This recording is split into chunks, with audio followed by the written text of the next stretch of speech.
غزوہ فتح مکہ مکمل تاریخی کہانی۔ پس منظر: صلح حدیبیہ کے بعد قریش اور مسلمانوں کے درمیان معاہدہ ہوا تھا، مگر قریش کے ایک اتحادی قبیلے نے مسلمانوں کے اتحادی قبیلے پر حملہ کر کے معاہدہ توڑ دیا۔ اب حق واضح ہو چکا تھا۔ نبی کریم صلی اللہ علیہ وسلم نے فیصلہ فرمایا کہ مکہ کی طرف پیش قدمی کی جائے، مگر بغیر خون خرابے کے۔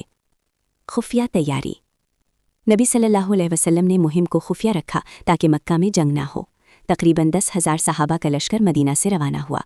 راستے میں ہر مقام پر نظم، خاموشی اور اطاعت کا ماحول تھا۔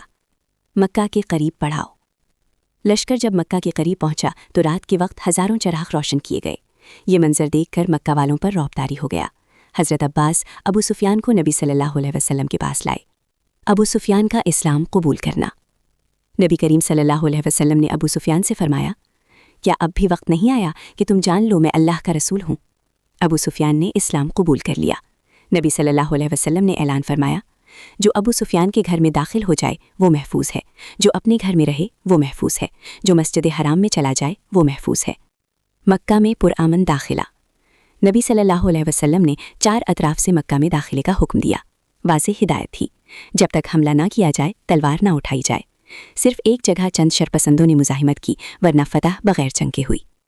کعبہ کی تطہیر: نبی صلی اللہ علیہ وسلم کعبہ میں داخل ہوئے۔ کعبہ کے اندر اور ارد گرد 360 بت رکھے تھے۔ آپ صلی اللہ علیہ وسلم عصا سے بتوں کو گراتے جاتے اور فرماتے، حق آ گیا اور باطل مٹ گیا۔ کعبہ کو بتوں سے پاک کر دیا گیا۔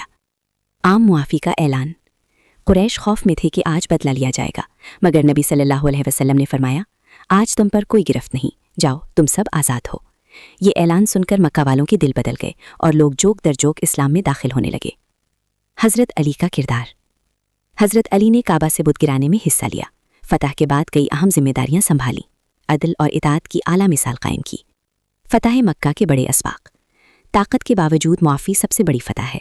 اسلام تلوار سے نہیں، اخلاق سے پھیلا۔ نبی صلی اللہ علیہ وسلم کی قیادت میں رحم، عدل اور حکمت تھی۔